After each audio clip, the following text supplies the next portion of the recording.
ایک بچہ آ گیا، یتیم بچہ،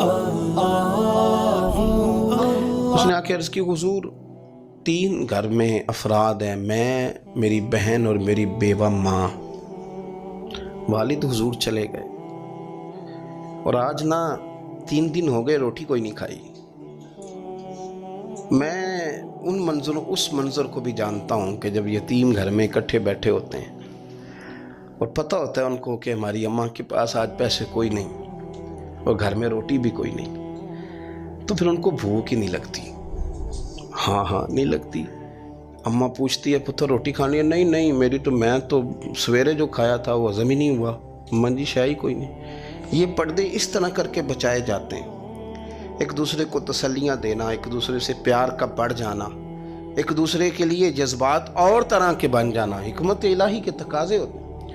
یا رسول اللہ صلی اللہ تعالیٰ علیہ وسلم، بیوہ ماں ہے، یتیم بہن ہے، 3 دن سے کھایا کچھ نہیں، قربان جائیں۔ وہ گھر جہاں سے کائنات کھاتی ہے ساری، حضور نے فرمایا بلال جا کے ساری ازواج مطہرات سے پوچھ گھر میں کیا ہے۔ حضرت بلال کہتے ہیں میں سارے گھاری پوچھ آیا، ٹٹول آیا، ٹوٹل 21 کھجوریں نکلی۔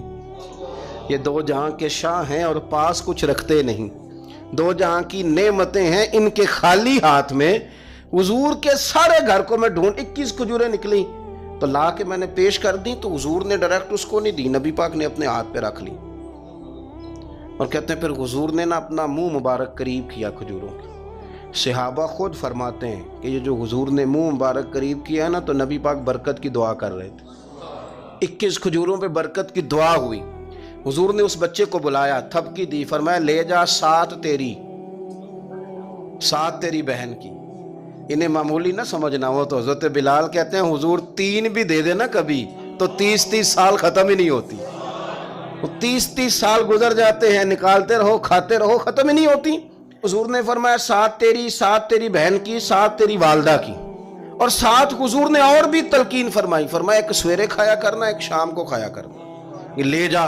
حضرت سیدنا بلال حبشی کہتے ہیں رضی اللہ تعالیٰ عنہ کہ بچہ لے کے جب باہر نکلا تو حضرت سیدنا معاذ ابن جبل دوڑ کے گئے اور جا کے بچے کے سر پہ شفقت سے ہاتھ پھیرا، کہا فکر نہ کرنا، رب کریم تجھے بہترین سرپرست عطا کرے گا، پتر پریشان نہ ہونا، اللہ تیری مدد کرے گا۔ صرف حوصلہ دیا، سر پہ دست شفقت پھیرا، بچہ چلا گیا تو حضور نے فرمایا معاذ ادھر آؤ نا ذرا۔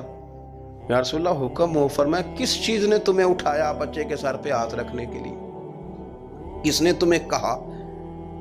کس چیز نے تمہیں اٹھایا جو تم بچے تک پہنچ گئے؟ عرض کی یا رسول اللہ وہ جو میرے دل میں اللہ نے یتیم کے لیے رحمت رکھی ہے نا، اس نے مجھے اٹھایا تھا، اور میں نے جہاں کہ اس کے سر پہ دست شفقت پھیرا تو حضور فرمانے لگے سن پھر، جو کسی یتیم کے سر پہ خالی ہاتھ بھی پھیر دے، جتنے بال اس کے ہاتھ کے نیچے آئیں گے نا، رب اتنی خطائیں معاف کرے گا، اتنی نیکیاں دے گا، اتنے درجے اس کے بلند کر دے گا۔ خالی دست شفقت ہی پھیر دے، دینا دلانا تو بعد کی بات ہے، اس کا خیال رکھنا تو۔ یہ جو ہمارے مدارس ہیں نا، ان میں اکثر بچے غریب ہوتے ہیں، لیکن کچھ بچے تگڑے گھروں کے بھی ہوتے ہیں، مالدار گھروں کے بھی ہوتے ہیں۔ اس میں اگر کوئی ایسا بچہ آ بھی جاتا ہے نا جو یتیم ہے، کمزور ہے، تو وہ اپنے آپ کو محسوس نہیں کرتا کمزور، کیونکہ وہ یہ نہیں سمجھتا کہ میں یتیم خانے میں آیا ہوں۔ اس کے ذہن میں مائنڈ سیٹ یہ ہوتا ہے کہ میں مدرسے میں آیا ہوں اور میں پڑھنے کے لیے آیا ہوں، اور چونکہ وہ کچھ وزادار بچے، مالدار بچوں کے ساتھ وقت گزارتا ہے، اسی دسترخوان پہ بیٹھ کے کھاتا ہے، اسی کلاس میں سب کے ساتھ بیٹھ کے پڑھتا ہے، تو اس کی عزت نفس مجروح ہونے کی بجائے طاقت پکڑتی۔ وہ برابری کی سطح پہ جب آتا ہے تو اسے محسوس ہوتا ہے کہ مجھے عزت دی جا رہی۔